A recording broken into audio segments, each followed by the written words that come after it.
existen experiencias en Uruguay, son experiencias muy puntuales, con distinto éxito, algunas más, algunas menos, pero se ve claramente que es necesario tener una legislación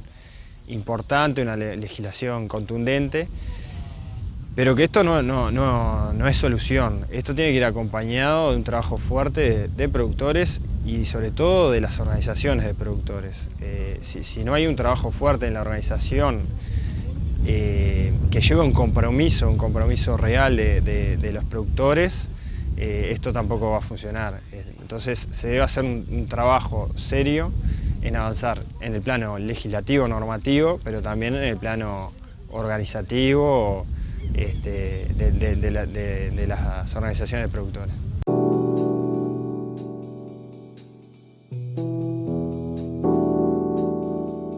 Se realizaron varias exposiciones el día martes en Montevideo. Lo que se intentó fue darle un poco de marco a la actividad, sobre todo a la gente que viene de otros países,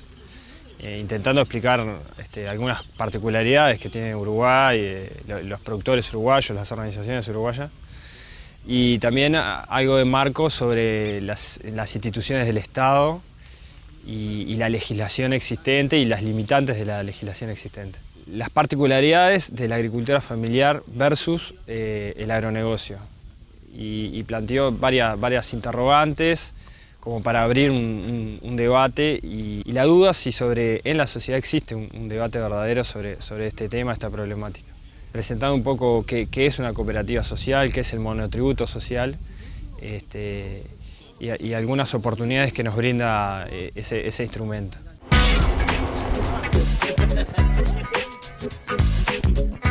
Quisimos visitar predios para que tuvieran contacto directo productores con productores y que ellos puedan preguntar las cosas que pasan acá en Uruguay y cómo lo ven ellos, y no solo tener la historia desde el lado de la institucionalidad pública. Las compras públicas son bien importantes. Ustedes saben que tenemos un Ministerio de Defensa, tenemos cárceles, tenemos escuelas, tenemos liceos, tenemos mucha gente que desde el Estado le damos de comer. Por lo tanto, es bueno que podamos generar marcos regulatorios que ayuden a que los productores familiares de alguna forma organizada, que creo que hay que trabajar mucho en eso, porque no es que cada uno pueda ir a vender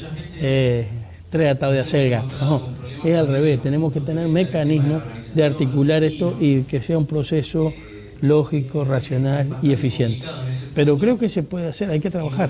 y sin duda que para esto los marcos legales son fundamentales. Sin duda que lo que queremos es que los productores se queden, pero queremos que los productores se queden viviendo mejor de los que viven.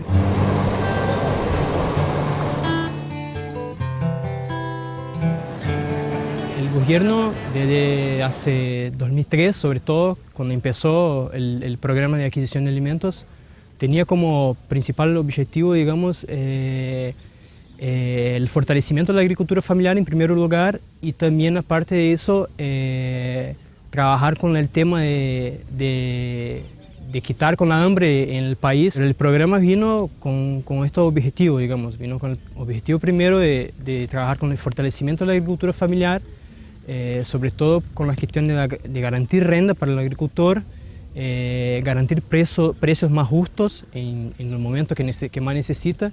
y también es claro porque hacía parte en aquel momento de un plan mayor que tenía el gobierno, que era que hacía parte del proyecto Hambre Cero. Entonces que de ahí empezó, hoy tenemos completos ahora el mes que pasó 10 años de programa y con bastante éxito, pero todavía seguimos con algunos desafíos muy importantes.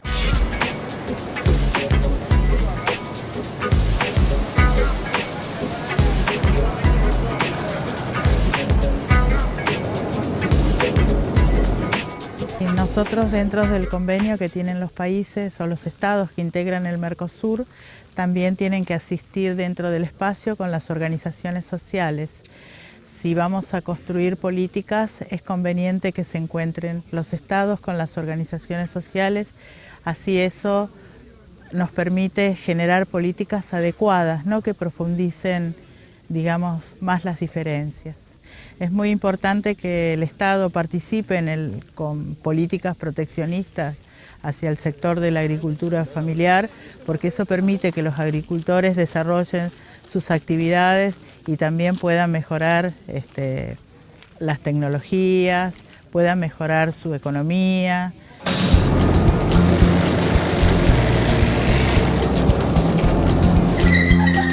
La compra pública a nivel nacional en el Ecuador lo consideramos como una herramienta muy potente de establecer y poner en acción políticas públicas, herramientas, estrategias que permitan, por un lado, democratizar los recursos del Estado y segundo, pues permitir una inclusión tanto económica y social de los productores y de quienes se benefician del consumo de los alimentos producidos por ellos. Entonces, escuchar diferentes experiencias de políticas implementadas, de proyectos y programas, escuchar deficiencias, escuchar los éxitos, nos ayuda un montón, ¿no?, para también en esa construcción pues tomar en cuenta otras experiencias ya avanzadas. Nos encontramos en un proceso de cambio de la matriz productiva dentro del nuevo periodo de gobierno y es fundamental que ese cambio de matriz productiva no deje de lado a la agricultura familiar, sino que la considere con su contexto, con su realidad y que más bien la permita fortalecer e integrarse de una manera que no la absorba desapareciéndola, sino fortaleciéndola, dando su espacio y su importancia. El segundo ejemplo es la política de electrificación central, que se viene realizando ya desde hace bastante tiempo. Estamos trabajando con el Ministerio de Desarrollo Social, con OPP, el Ministerio de Economía y Finanzas y el Ministerio de Ganadería. Estamos trabajando en generar un proyecto de ley que de alguna manera obligue o reserve una porción del mercado de compras en algunas condiciones de manera que puedan acceder en forma preferencial los productos de la agricultura familiar. Somos conscientes que implica un gran desafío, porque implica tener que generar una infraestructura y generar abastecimiento de productos en cantidad, en calidad, en continuidad a lo largo del tiempo y en condiciones adecuadas de mercado, de manera de que el Estado pueda comprarle a la agricultura familiar en forma específica, diferenciada. Requiere una adecuación desde las dos partes, desde el sector privado en cuanto a mejorar su estructura de producción y su oferta de productos, y del sector público en adecuar mejor las normativas y los mecanismos propios de la compra, ¿no? El tema de trabajar juntos, de asociarse, de trabajar en forma cooperativa o asociada de alguna forma,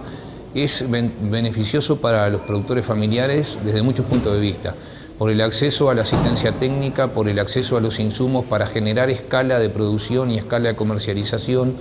para poder contratar servicios. En todas estas áreas es beneficioso estar asociado, estar agrupado.